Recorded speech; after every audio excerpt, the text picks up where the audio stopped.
Hi guys, कैसे हो आप लोग। उम्मीद करता हूँ आप लोग भी ठीक होंगे। और मैंने देखा, आप लोगों का कमेंट पढ़ा लास्ट वीडियो में। काफ़ी अप्रिसिएशन मिला है मुझे लास्ट वीडियो के कंटेंट पे। हाँ, कुछ इम्प्रूवमेंट का सजेशंस भी मिला है। और मैं अपने कलीग्स से भी पूछा था कि क्या क्या इम्प्रूव कर सकता हूँ इस वीडियो में। तो मैं लगातार कोशिश कर रहा हूँ कि मेरे वीडियो की क्वालिटी में इन्हेंस हो। और चूँकि मैं यूट्यूब वर्ल्ड में न्यू एंटर किया हूँ, तो थोड़ी सी प्रॉब्लम्स आएगी। और थोड़ा सा वेट तो मुझे भी करना पड़ रहा है, चीज़ें सीखने में टाइम लगती है। और आप भी थोड़ा थोड़ा जो क्वालिटी में इश्यूज आएगी तो थोड़ा सा टॉलरेंट रहिएगा आप लोग। मैं कोशिश करूँगा कि ज़्यादा से ज़्यादा अच्छा क्वालिटी में वीडियोस अपलोड कर सकूँ। और कंटेंट में मैं सबसे ज़्यादा मेहनत करना चाहूँगा। और कंटेंट मैं ऑफलाइन क्लासेस में कंटेंट जितना देता हूँ, उतना ही कंटेंट मैं ऑनलाइन क्लास में भी दूंगा। तो कंटेंट में मैं कॉम्प्रोमाइज़ तो नहीं करूँगा। तो मैं आपसे भी सिर्फ एक ही एक्सपेक्ट करता हूँ कि मेरा वीडियोस ज़्यादा से ज़्यादा लोगों तक पहुँचना चाहिए। इसके लिए आपको शेयर करना पड़ेगा। लाइक, कमेंट और शेयर ज़रूर करिएगा। मेरा जो मेहनत है उसको, मेहनत तभी कामयाब होगी मेरी जब ज़्यादा से ज़्यादा बच्चा इसमें कवर हो पाएगी। अदरवाइज़ मैं ऑफलाइन क्लासेस से भी अपनी मेहनत को दिखा रहा था, बट ऑनलाइन क्लासेस में आने का मतलब यही हुआ कि मैं ज़्यादा से ज़्यादा बच्चों को कवर कर सकूं। ये जो कॉन्सेप्ट्स होते हैं ना फिज़िक्स के, उससे बच्चे डरते हैं। हकीकत में इस यही जो कॉम्प्लेक्स कॉन्सेप्ट्स होते हैं फिज़िक्स के, फिज़िक्स नाम से ही डरते हैं।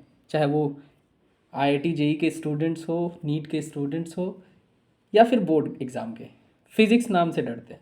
तो ये फिज़िक्स नाम का जो डर है वो मैं ऑनलाइन चैनल के थ्रू ज़रूर दूर करने का कोशिश करूँगा। और जो मेरे ऑफलाइन स्टूडेंट्स हैं उन्हें फ़िज़िक्स से डर नहीं लगता, क्योंकि वो फ़िज़िक्स से फ़न करते हैं। मतलब इसीलिए नाम चैनल का भी नाम रखा गया है, फिज़िक्स फंडा। तो फ़न करेंगे आप फिज़िक्स के साथ। चलिए हम लोग शुरू करते हैं। पहला टॉपिक जो कल लास्ट क्लास में मैंने सारे चैप्टर्स का इंट्रोडक्शन दिया था, तो उसमें एक चैप्टर मैंने ये डिस्कस किया था, पहला चैप्टर जो इलेक्ट्रोस्टैटिक्स था। इलेक्ट्रोस्टैटिक्स। और दूसरा चैप्टर जो हम लोग पढ़ेंगे उस चैप्टर का नाम रहेगा करंट इलेक्ट्रिसिटी। तो दोनों चैप्टर में जो रिलेशन था मैं बताया था कि क्या डिफरेंस है और क्या चीज़ का स्टडी उसमें करेंगे, क्या इसमें करेंगे। तो एक्चुअली जो बेसिक डिफरेंस था वो ये था कि इलेक्ट्रोस्टैटिक्स में हम ऐसे चार्ज के स्टडी करते हैं जो रेस्ट में होते हैं, और करंट इलेक्ट्रिसिटी में ऐसे चार्ज के स्टडी करते हैं जो मोशन में होते हैं। तो कोई नहीं, हम लोग दोनों स्टडी करेंगे। फिलहाल हम इलेक्ट्रोस्टैटिक्स पढ़ते हैं। तो लिटरली इलेक्ट्रोस्टैटिक्स का मतलब क्या होता है उस पर फोकस करते हैं। तो ये जो इलेक्ट्रोस्टैटिक्स है, इलेक्ट्रोस्टैटिक्स जो है ना, वो दो वर्ड से बना हुआ है। ये दो वर्ड से बना हुआ है। तो एक है इलेक्ट्रो और दूसरा है स्टैटिक्स। ये जो इलेक्ट्रो और स्टैटिक्स दो वर्ड हैं, ये दोनों वर्ड अगर कंबाइन होता है तो इलेक्ट्रोस्टैटिक्स बनता है। तो ये दोनों वर्ड का लिटरली मीनिंग क्या है? इलेक्ट्रो मतलब होता है चार्ज। क्या? चार्ज। स्टैटिक का मतलब क्या होता है? रेस्ट। मैं ज़रा पेन चेंज कर लूँ, अगर थोड़ा सा वक्त मिलेगा तो। एक सेकेंड।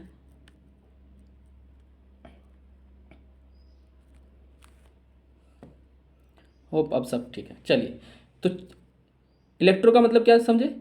चार्ज। स्टैटिक का मतलब रेस्ट। देखिए, ऐसा ब्रांच, ऐसा फिजिक्स का ब्रांच जिसमें हम चार्ज की तो स्टडी करते हैं, लेकिन कैसे चार्ज की स्टडी करते हैं? जो रेस्ट में हो। तो रेस्ट में चार्ज का मतलब क्या हुआ कि चार्ज यहाँ मूव नहीं करेगा। अगर चार्ज मूव करेगी, मोशन में रहेगा, तो हम लोग फिर करंट इलेक्ट्रिसिटी में उसकी बात करेंगे।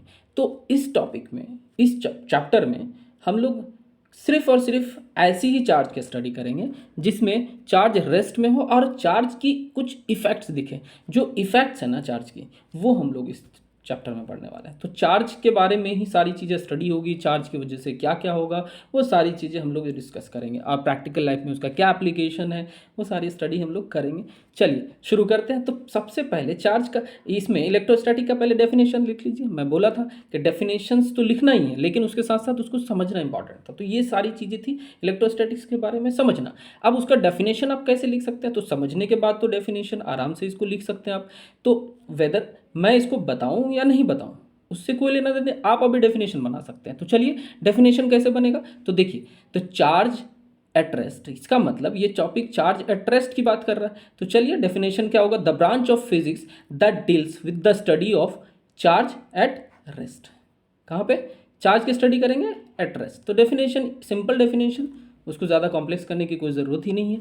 तो अब हम लोग जाते हैं दूसरा पेज पे। तो दूसरा पेज पे हम लोग स्टडी करेंगे। अब चार्ज की बात आई है तो चार्ज को पहले जान लीजिए, चार्ज है क्या चीज़। तो चार्ज है क्या चीज़, तो चार्ज देखिए, ये चार्ज जो है ये है क्या चीज़, तो चार्ज किसी भी बॉडी का फंडामेंटल कैरेक्टरिस्टिक्स है। क्या है, फंडामेंटल कैरेक्टरिस्टिक्स। तो fundamental characteristics of a body due to which the phenomenon of attraction और रिपल्सन टेक्स प्लेस। एक मूलभूत या भौतिक खूबी है, फीचर है, कैरेक्टरिस्टिक्स है, जिसके वजह से ये जो फेनोमेना होती है, ये जो घटना होती है, किसकी, अट्रैक्शन की या रिपल्सन की, या तो आकर्षित होने की या विकर्षित होने की। ये जो दोनों फेनोमेना है या घटना है, ये घटना क्यों होती है किसी भी बॉडी में, ये घटना इसीलिए होती है जो कि उन दोनों बॉडियों में चार्ज होगी। अगर अट्रैक्शन हो रही है तो हो सकता है मास की वजह से भी अट्रैक्शन हो, ग्रेविटेशनल फोर्स की वजह से, बट रिपल्सन ग्रेविटेशनल की वजह से नहीं होता है। तो रिपल्सन अगर हो रहा है तो श्योर हम कह सकते हैं कि दोनों बॉडी में चार्ज रहा होगा और सेम नेचर का रहा होगा। तो हम लोग फर्दर स्टडी करते हैं कि अगर एक बॉडी, मान लीजिए ये कोई बॉडी है जिसका चार्ज कितना है, प्लस क्यू, और ये एक बॉडी है जिसका चार्ज कितना है, माइनस क्यू। तो माइनस क्यू और प्लस क्यू चार्ज, अगर मैग्नीट्यूड मान लिए सेम है, लेकिन डायरेक्ट पोलैरिटी तो दोनों का डिफरेंट है, इसमें प्लस क्यू, इसमें माइनस क्यू। तो जब अनलाइक चार्जेस दिखे कहीं पे भी तो वहाँ क्या होगा, अट्रैक्शन। क्या होगा, अट्रैक्शन। अगर कोई मान लीजिए ये कोई दूसरा बॉडी है जिसका चार्ज है प्लस क्यू, और एक बॉडी है जिसका चार्ज है फिर प्लस क्यू, तो कुछ ऐसा नहीं लग रहा है कि प्लस क्यू लाइक चार्जेस है। तो लाइक चार्जेस के बीच में क्या हो रहा है, यहाँ पे रिपल्सन हो रहा है। ये इसको रिपेल कर रहा है, दूर भगाने की कोशिश कर रहा है, ये इसको रिपेल कर रहा है, इसको भी दूर भगाने की कोशिश कर रहा है। तो यहाँ लाइक चार्जेस में क्या हो रहा है, रिपल्सन। तो लाइक चार्जेस में रिपल्सन होता है। तो हम लोग नेक्स्ट में आते हैं। देखिए अब नेक्स्ट पेज पे जब पहुँचे तो यहाँ देखिए, अगर नेगेटिव, मान लीजिए ये बॉडी है जिसका चार्ज क्या है, माइनस क्यू, ये दूसरा बॉडी है जिसका चार्ज क्या है, माइनस क्यू। अब कुछ ऐसा नहीं लग रहा है कि सेम चीज़ है, माइनस क्यू, तो लाइक चार्जेस में क्या होगा, रिपल्सन। फिर तो एक चीज़ तो अब क्लियर होगा कि अगर लाइक चार्जेस दिखती है तो क्या होने वाला है, रिपेल होने वाला है। ठीक है, अगर अनलाइक चार्जेस मतलब एक पॉजिटिव दूसरा नेगेटिव, तो क्या होने वाला है, अट्रैक्शन। समझ में आ रही कि नहीं, अगर लाइक चार्जेस है तो रिपल्सन होगी, अनलाइक चार्जेस है तो अट्रैक्शन होगी। ये नोट पॉइंट में लिख लीजिएगा। चलिए ये सारी चीज़ें बेसिक है। जैसे जैसे हम इस चैप्टर में अंदर जाते जाएंगे तो चीज़ें कॉम्प्लेक्स होगी, लेकिन कॉम्प्लेक्सिटी फील नहीं होने देंगे। अगर मैं at the end of this chapter मैं आपसे पूछूंगा कि कहीं कॉम्प्लेक्सिटी दिखा तो आपको पता ही नहीं चलेगा कि कॉम्प्लेक्स चीज़ आया भी कभी। ठीक है, यूं ही चली जाएगी, फिर मैं बताऊंगा ये चीज़ें कॉम्प्लेक्स थी। अगर आप मेरे इस बेसिक वीडियोज़ को नहीं देखे होते, मैं उस तरीके से अप्रोच करूँगा कि ताकि कॉम्प्लेक्सिटी, आपको कॉम्प्लेक्स फील होगा ही नहीं, कॉम्प्लेक्सिटी को एक चुटकी में रिमूव करूँगा मैं। तो बस मैं एक्सपेक्ट करता हूँ कि आप बने रहिए, वीडियो को लास्ट तक देखिए ताकि कॉन्सेप्ट्स और इम्प्रूव हो सके। तो चलिए हम लोग आगे के कॉन्सेप्ट पे बात करते हैं। तो आगे के कॉन्सेप्ट पे अगर बात करेंगे तो नेक्स्ट स्लाइड में चलते हैं। तो देखिए अब हम लोग चलते हैं, चार्ज की स्टडी की, चार्ज समझ में आया, चार्ज की डेफिनेशन समझ गए। अब ये जो चार्ज है ना, तो आपको 11th में आप थोड़ा भी अगर फिजिक्स पढ़े हैं तो ये तो समझ में आता है कि जितनी सारी फिजिकल क्वांटिटीज़ हैं, फिजिकल क्वांटिटीज़ पता है 3 टाइप के होते हैं, फंडामेंटल, है ना, फंडामेंटल फिजिकल क्वांटिटीज़, जिसकी 7 फिजिकल क्वांटिटी की यूनिट तो आपने देखा होगा। अगर वो फंडामेंटल है तो यूनिट एक सबकी अलग अलग थी। ठीक है, अगर वो डेराइव फिजिकल क्वांटिटी, ये 7 जो physical quantity fundamental physical quantities है, उसके अलावा जितनी सारी फिजिकल क्वांटिटीज़ है सारे क्या है, डेराइव्ड है। मतलब उससे डेराइव कर रहे होते हैं, उससे निकालते हैं ये सारी फिजिकल क्वांटिटी। तो डेराइव फिजिकल क्वांटिटीज़ की यूनिट फंडामेंटल फिजिकल क्वांटिटीज़ की यूनिट से बनते हैं। उसके बाद तीसरा जो हम पढ़ते हैं टाइप्स, उसमें पढ़ते हैं सप्लीमेंट्री फिजिकल क्वांटिटी। तो वो सारी चीज़ हम लोग डिस्कस करेंगे वो 11th के सेक्शन में। कोई नहीं, 11th का जब सीरीज़ लाऊंगा उसको आप ज़रूर देखिएगा, बेसिक्स आपकी बहुत अच्छा हो जाएगा। लेकिन फिलहाल यहाँ बेसिक्स पे डिस्कस ना करते हुए हम लोग थोड़ा एडवांस लेवल पे चलते हैं। तो इसका डायरेक्ट हम ऐसा यूनिट निकालने की कोशिश करते हैं। तो ऐसा यूनिट ऑफ चार्ज होता क्या है? कूलम। क्या होता है? कूलम। तो ध्यान में रखिएगा, ऐसा यूनिट ऑफ चार्ज कूलम होता है, जिसको कैपिटल सी से डिनोट करते हैं। बहुत इंपॉर्टेंट यूनिट है। तो कभी कभी हम लोगों को डायरेक्ट पूछ लेता है कि ऐसा यूनिट ऑफ चार्ज क्या है, ऑब्जेक्टिव क्वेश्चंस में रहता है, चाहे वो बोर्ड एग्जाम हो। कॉम्पिटिटिव तो नहीं पूछता, इतना सिंपल क्वेश्चन कॉम्पिटिटिव एग्जाम में नहीं पूछता, बट बोर्ड एग्जाम में कभी कभी दिख जाता है कि ऐसा यूनिट ऑफ चार्ज। तो ये इवन ऐसे भी स्टूडेंट होते हैं जो चार्ज के ऐसा यूनिट को याद नहीं रखते हैं, सिंपल समझ के छोड़ के चले जाते हैं, वहाँ गलती करके आ जाते हैं। तो वैसी गलती हम नहीं करेंगे, हम एक एक चीज़ को, बेसिक्स को कवर करने की कोशिश करेंगे, क्योंकि बेसिक्स ही है जो आपको फिजिक्स सिखाती है। एडवांस लेवल पे चीज़ें तो कॉम्प्लेक्स होती है, फिर बेसिक्स ही अप्लाई होगी वहाँ। चलिए, सीखना बेसिक्स ही है, बस एडवांस तब हो गई जब वो दो तीन कॉन्सेप्ट मिल के बन रहा होता है। कोई नहीं, हम लोग चलते हैं, आगे बढ़ते हैं। तो अब आते हैं, यूनिट पढ़ लिया हम लोग। आज के बाद ये चीज़ ध्यान में रखिएगा, जो भी फिजिकल क्वांटिटी स्टडी करेंगे उसका यूनिट एंड डायमेंशन जरूर पढ़ेंगे, क्योंकि हमें क्वेश्चंस कोई ज़रूरी नहीं है कि वो फिजिकल क्वांटिटी पूछें, लेकिन कभी कभी क्वेश्चंस में ऐसा यूनिट और डायमेंशंस का काफ़ी रोल हो जाता है, डायमेंशंस डायरेक्ट आ जाते हैं क्वेश्चन में। तो डायमेंशंस ऑफ चार्ज क्या होगा? तो हम लोगों ने क्लास 10th की बात, क्लास 10th में आपने पढ़ा होगा कि करंट क्या होता है। तो current is rate of flow of charge per unit time, यानी कि rate of flow of charge per unit time, यानी कि अगर अगर सिंपल टर्म में बताएं तो Q बाई टी, मतलब चार्ज बटा टाइम। चार्ज का डायमेंशन क्या होता है? तो यही निकालना ना हमको, चार्ज निकाल, आई इक्वल टू कितना, क्या हो गया, I equal to Q by T. तो क्यू इक्वल टू कितना हो जाएगा? आई इंटू टी होगा कि नहीं, बताइए। आई इंटू टी हो गया। तो डायमेंशन किसका निकालना है? इसका। तो चार्ज का जब डायमेंशन लिखना है, आई मीन, तो आई इंटू टी होगा। तो ये आई इंटू टी यहाँ देखिए, Q equal to I into T. I क्या है? I is electric current. Electric current एक फंडामेंटल फिजिकल क्वांटिटी, इसका डायमेंशन ए होता है, या कभी कभी आई भी दिख जाता है डायमेंशन में। तो ए अगर लेते हैं तो बहुत बढ़िया, आई भी ले सकते हैं। तो ए इज द डायमेंशंस ऑफ आई, ठीक है। और ये क्या, टी क्या है? Small T. ये है टाइम। टाइम का जो डायमेंशन होता है वो कैपिटल टी होता है। तो कुल मिला के डायमेंशंस ऑफ चार्ज अगर कहें तो ए इंटू टी हो जाएगा, यानी कि ए इंटू टी। और ये जो दिख रहा है ये ब्रैकेट हमेशा डायमेंशंस लिखने के लिए यूज़ करते हैं। कभी भी डायमेंशन लिखा होता है या ब्रैकेट से घिरा होता है तो मान लेते हैं कि ये डायमेंशन है। अगर ये नहीं घिरा, सिर्फ 80 है, तो हम नहीं मानेंगे कि ये डायमेंशन है, मे बी कुछ और हो चीज़ लिखा हो। तो डायमेंशन के लिए स्क्वायर ब्रैकेट ज़रूर यूज़ करेंगे। Got it?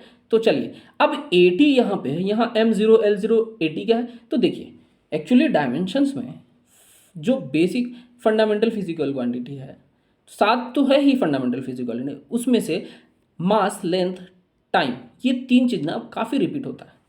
तो एक स्टैंडर्ड फॉर्मेट को मेंटेन करने के लिए हम ML को भी मेंशन कर देते हैं, ताकि हमको ये पता चले कि ये जो चार्ज है ना, उसमें लेंथ का डायमेंशन क्या है। तो लेंथ का डायमेंशन चार्ज में क्या है? 0 है। M का डायमेंशन कितना है? 0 है। A का डायमेंशन क्या है? A, मतलब करंट का डायमेंशन क्या है? A है। टाइम का डायमेंशन कैपिटल T। तो कुल मिला के M0 L0 80 इसकी डायमेंशन हो जाएगी। Got it? आई थिंक समझ में आ गया होगा। तो चलते हैं, आगे बढ़ते हैं।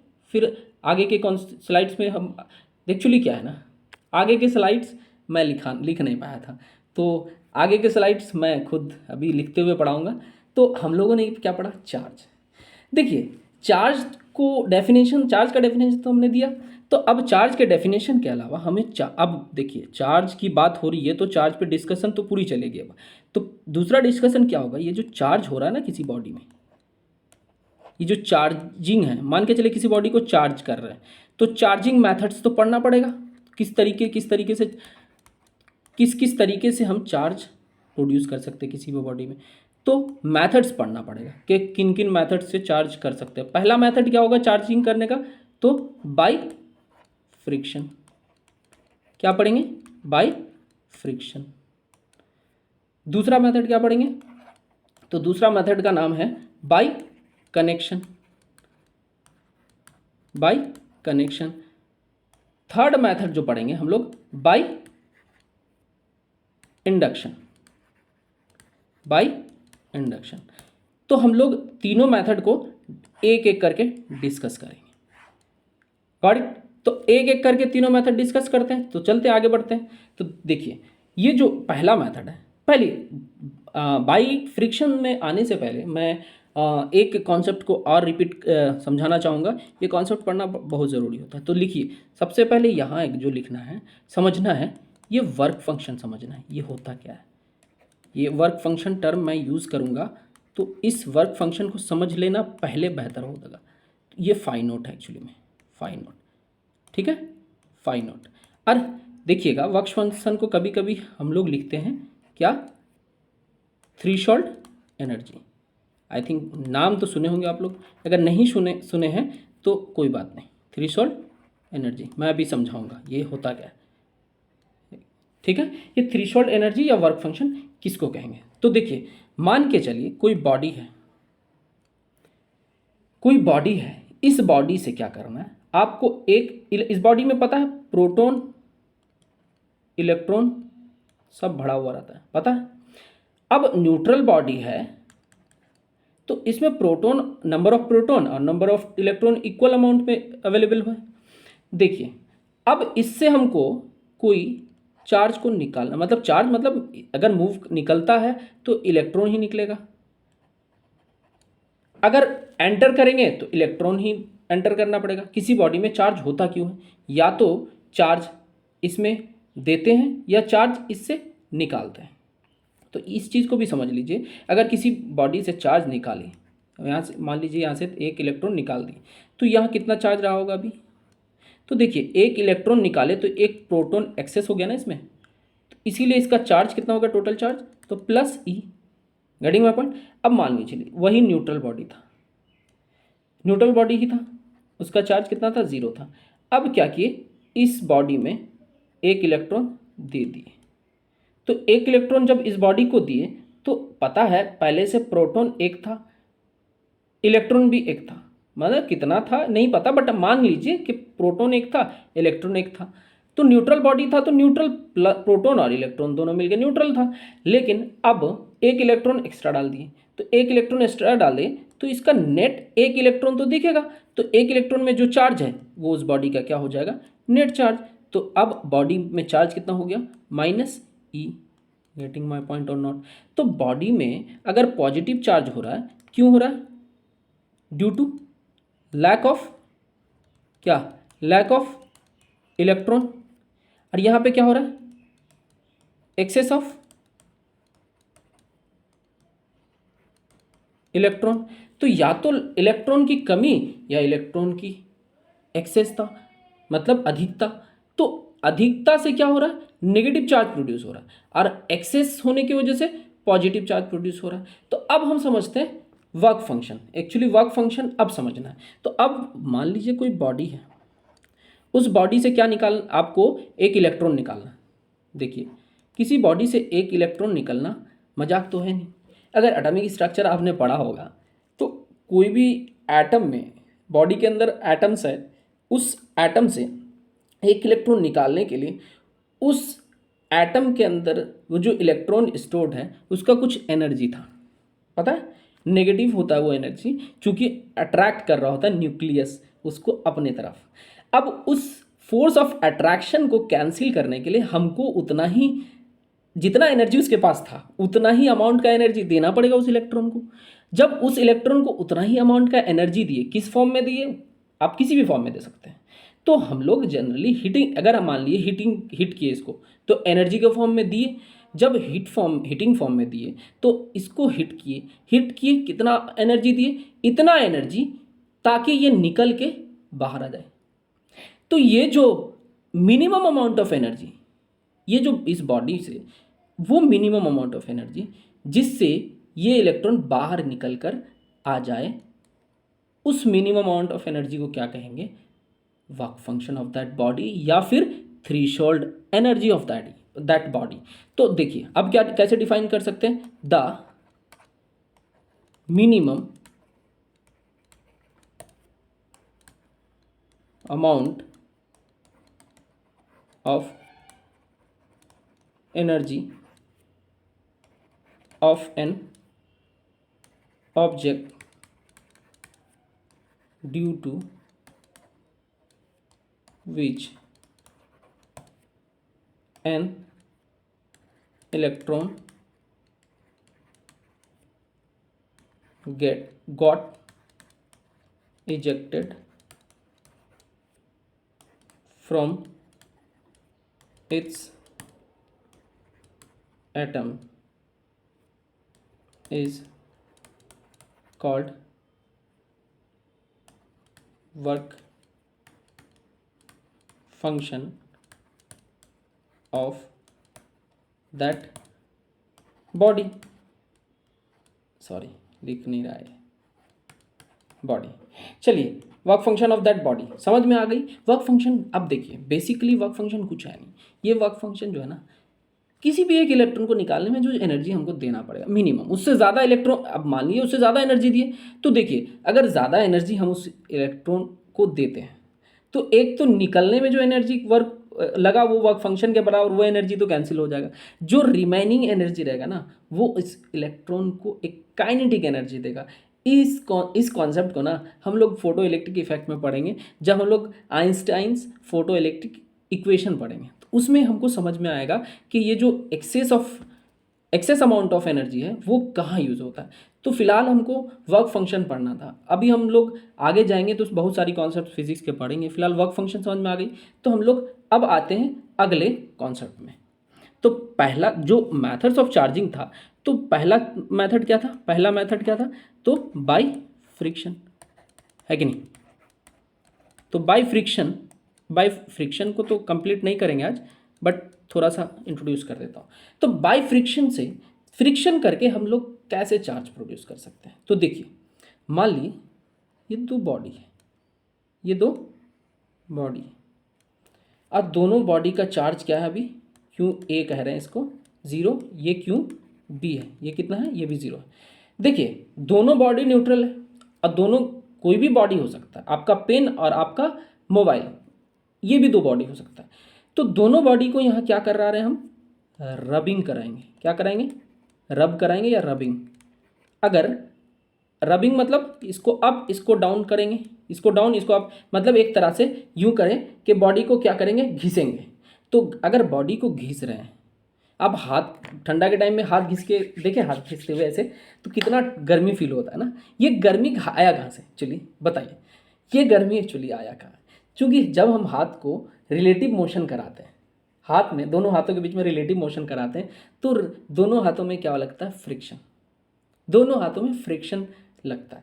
इस फ्रिक्शन की वजह से ना हीट एनर्जी प्रोड्यूस होता है।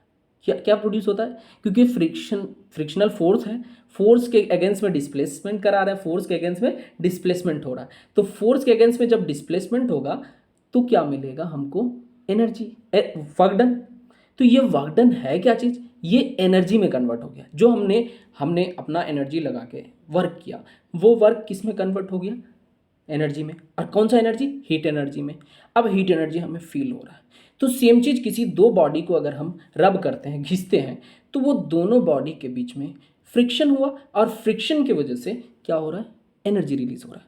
और दोनों बॉडी में जब एनर्जी रिलीज होगा, तो दोनों बॉडी में एनर्जी रिलीज होने की वजह से दोनों को एनर्जी मिला, थोड़ा थोड़ा एनर्जी मिला।